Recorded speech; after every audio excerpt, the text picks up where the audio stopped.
Donc voilà pour les trois langages.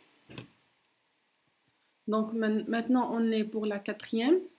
Alors la quatrième, la voici. Alors regardez, le quatrième langage, il rassemble quoi? Il rassemble les mots du genre, de type A à la puissance n, B à la puissance n, C à la puissance n moins m, tel que n est supérieur à m, supérieur à 0. Ça veut dire que m peut commencer à 0, mais le n, il doit commencer à 1. Donc pour comprendre qu'est-ce qui se passe, il faut bien sûr donner des valeurs à n et m et voir c'est quoi le principe. Donc si on donne à n égale à 1 et m égale à 0, regardez, on aura a à la puissance 1, b à la puissance 0, c à la puissance 1. On aura AC. Si on donne à n 2 et m égale à 1, donc on aura a à la puissance 2, b à la puissance 1 et c à la puissance 1 qui va donner AA, BC. Alors si on donne à n égale à 3, m égale à 1, on aura A à la puissance 3, B à la puissance 1, C à la puissance 2. Alors regardez, ça va donner A, B, C, C. On donne cette fois n égale à 5, qui m égale à 2. Donc si n égale à 5, on aura a à la puissance 5 fois b à la puissance 2 et c à la puissance 5 moins 2 qui est ici à la puissance 3. Donc on aura 5 fois a, 2b et 3c. Alors qu'est-ce que vous remarquez? Madame, une question s'il vous plaît. Oui? Pour le cas n est égal à 1 et m est égal à 1, c'est possible? Oui, c'est possible. Dans ce cas-là, C doit être un epsilon, soit négligé. Attendez. Non, n est supérieur ou égal à m, supérieur ou égal à 0. Alors, ça va donner... Ça va donner AB. Ça va donner AB. Oui, ça va donner AB, oui. C'est inclus dans le langage, oui. Si on donne n égale à 1 et m égale à 1, ça va donner AB. C'est bon? Ça veut dire les deux extrémités, le principe sur lequel on va se baser. Remarquez bien, on a AC à l'extrémité. Regardez.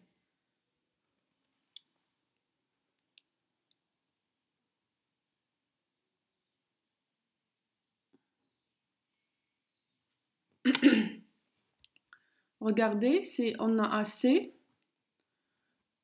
Pour ce premier cas, on a AC. Regardez, pour le deuxième, on a toujours AC à l'extrémité et un premier AB. Regardez toujours, on a AB au milieu. On a autant de A que de C. Le même nombre, on a 2A, 2C. Ici, on a combien? On a deux fois. Regardez. On a...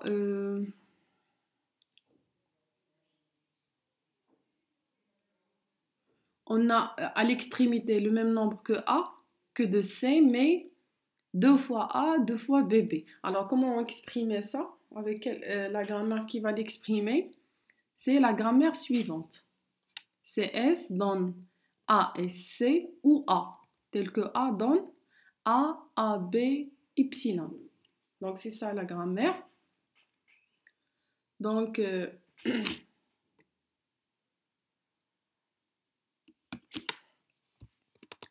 c'est ça la grammaire qui l'engendre.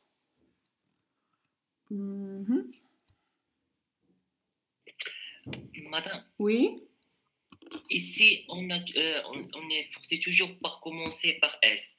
S est égal à AC. Si par exemple, je veux bien commencer avec AB. Pour le cas, attendez, est-ce qu'on a toujours le... Oui, on aura toujours le AB.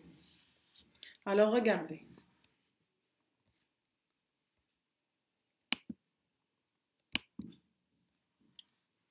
Alors, On a le langage C. Il contient les mots A à la puissance N, P à la puissance M, C à la puissance N-1 tel que N est supérieur à M.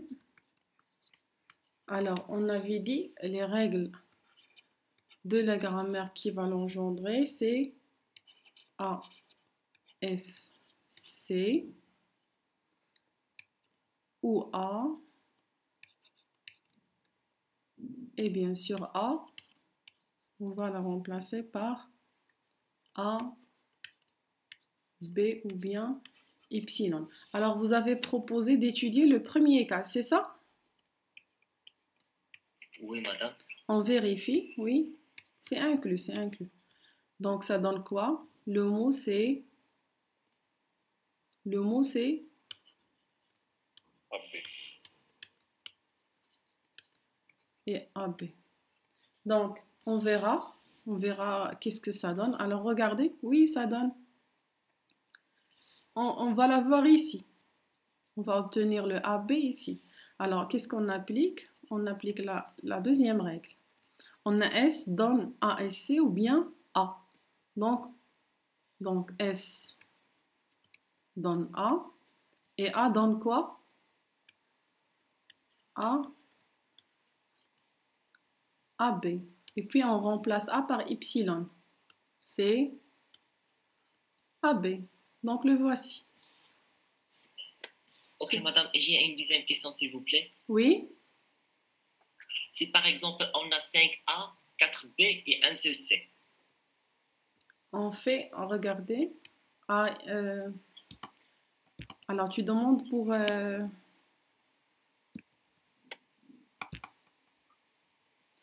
Alors, tu proposes que N...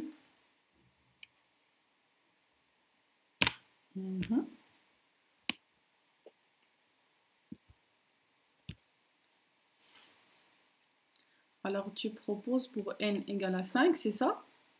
Oui? Oui. M est égal à 4. M égale à 4. Donc, oui. Le mot est...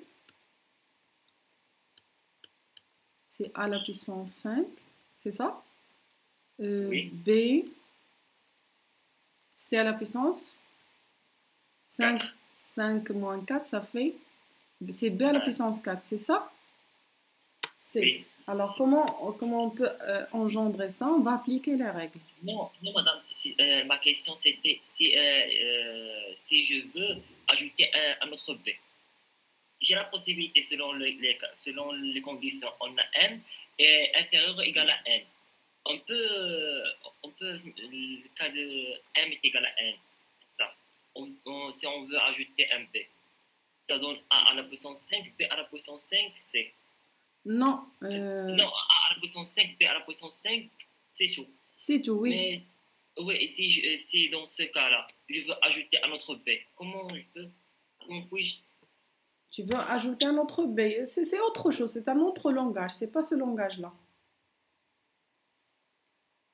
C'est un autre langage, avec. Parce que dans l'exercice, tu vas faire A à la puissance 5, B à la puissance 5. Donc, autant de A que de B. C'est déjà fait dans l'exercice précédent. Regardez. Ce langage-là, c'est le deuxième. On a autant de 0 que de 1. Ça veut dire 0 à la puissance n, 1 à la puissance n. Donc, voici la grammaire qui va l'engendrer. C'est S donne 0, S, 1 ou epsilon. Donc, pour le B, pour le AB, on va faire S donne 0, A, A, S, B. Et voilà, tu vas avoir autant de A que de B. Mais pour ce cas-là, regardez. Pour ce cas-là, c'est bon. C'est cette grammaire. Nous avons vérifié que même pour des n un peu plus, des nombres un peu plus grands, nous avons trouvé qu'il vérifiait. Pour A à la puissance 5, B à la puissance 7, C, on va appliquer cette règle plusieurs fois. Donc, ASC On va, pour obtenir ce mot-là, alors qu'est-ce qu'on va faire? On va appliquer, pour trouver ce mot-là que vous avez demandé. Donc, il suffit de faire la première règle, la voici, et remplacer par la suite S par A. Et à chaque fois, remplacer A par AAB. Donc, A, B, C. On remplace toujours A, on va la remplacer jusqu'à obtenir A à la puissance 5. Donc c'est A, B, B. On remplace toujours, c'est A.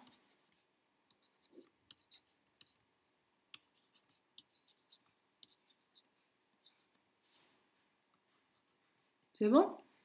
Pour obtenir 5, on doit la remplacer pour la dernière fois. Donc A.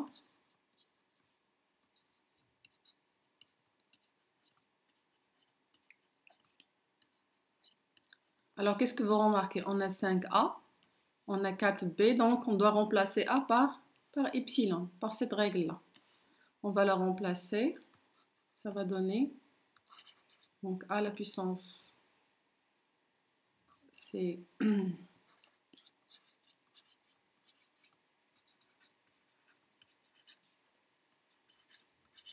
bien sûr, c'est A à la puissance 5, P à la puissance 4, C. Donc voilà, c'est bon? D'accord, madame. Merci.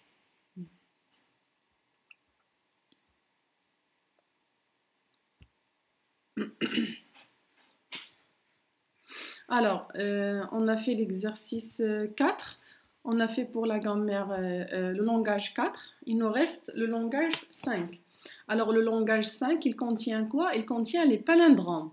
Les palindromes construits sur l'alphabet AB. C'est quoi un palindrome? C'est un mot tel que c'est le miroir de lui-même. Donc, un exemple des mots miroirs sur l'alphabet AB, les voici. Bien sûr, on a le premier mot qui est epsilon. Parce que epsilon, c'est le miroir de lui-même. On a AA, c'est le miroir. Bien sûr, si on inverse, si on fait le miroir, on va trouver le même mot. La même chose pour ABA. Si on l'inverse, on va trouver toujours ABA. Ici,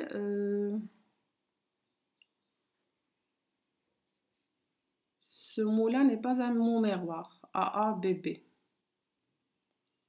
Celui-là, ça c'est faux. Parce que si on l'inverse, ça va donner BBAA.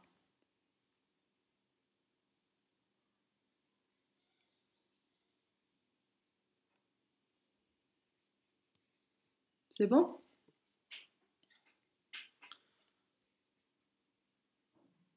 La même chose pour celui-là. C'est pas un mot miroir.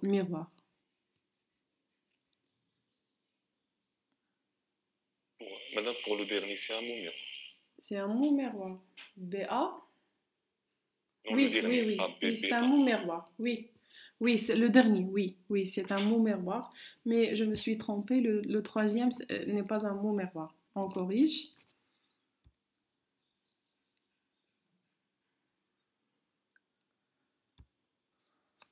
Bon, celui-là n'est pas un mot miroir.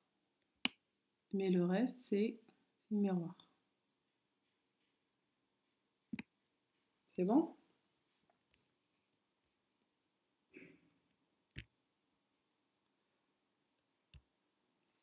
Donc, voici les 4 mots qu'on a. Epsilon, AA, ABA, AB, BBA. Donc, comment on peut engendrer ces mots-là? C'est en proposant cette grammaire-là, qui a les règles de production suivantes. Donc, S donne ASA, B, ou donne BSB, ou donne A, ou donne B, ou donne epsilon. Si on applique ces règles, on va toujours trouver qu'on a des mots miroirs. Donc, voici pour l'exercice 1. Alors, je passe à l'exercice 2.